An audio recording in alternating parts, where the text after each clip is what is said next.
एक राजा था मिदास। उसके पास अपार दौलत थी और उसके राज्य की सीमाएं दूर दूर तक फैली थी।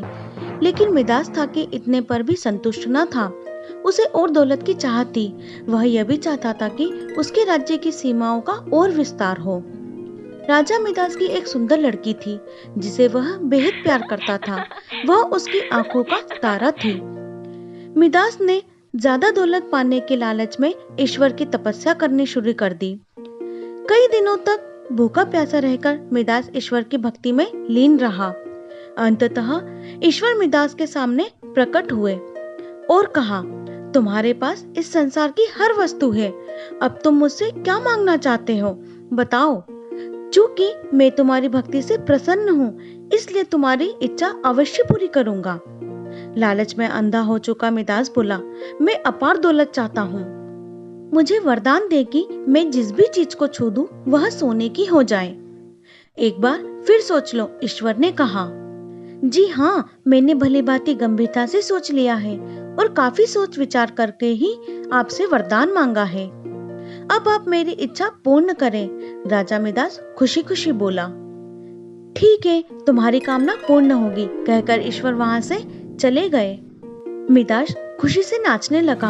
वह अपने महल में यहाँ वहाँ चक्कर काटकर वहाँ रखी चीजों को छूने लगा। जिस चीज को भी वह हाथ लगाता वह तुरंत सोने की हो जाती। उसकी खुशी का कोई ठिकाना न था। तभी उसे ध्यान आया कि बहुत दिनों से उसने कुछ खाया पिया नहीं है। मिदास ने अपने लिए खाना लाने को कहा।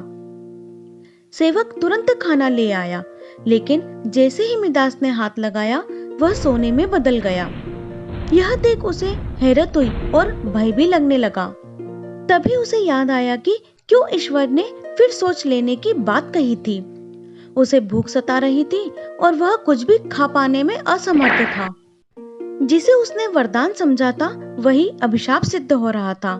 वह इतना अधिक परेशान हो गया था कि जब उसकी प्रिय पुत्री वहां आई तो बिना कुछ सोचे समझे उसे गोदी में उठा लिया। नतीजा, लड़की भी सोने में बदल गई। मिदास के सब्र का पैमाना भर चुका था और इसके लिए दोष भी किसे देता। वरदान तो उसने मांगा था, वह भी ईश्वर द्वारा चेताने के बाद। मिदास ने फिर घोर तपस्या की। ईश्वर प्रकट हुए और बोले, अब क्या चाहते हो? मैंने तुम्हारी इच्छा पहले ही पूर्ण कर दी। नहीं भगवान नहीं, मुझे क्षमा कर दो, मुझे कुछ नहीं चाहिए, बस मुझे इस शाप से मुक्त कर दो। मुझे लालच ने अंधा बना दिया था भगवान, मेरा विवेक हर लिया था। मेरी पुत्री की दशा देखो ईश्वर, यह भी सोने की बन गई। मुझे मेरी पूर्व दशा में लाने की कृपा करो भगवान। ठीक है, ऐसा ही होगा, कहकर ईश्वर चले गए। सब कुछ पहले जैसा हो गया। राजा मिदास अब खुश था और उसकी प्रिय पुत्री उसके पास बैठी थी।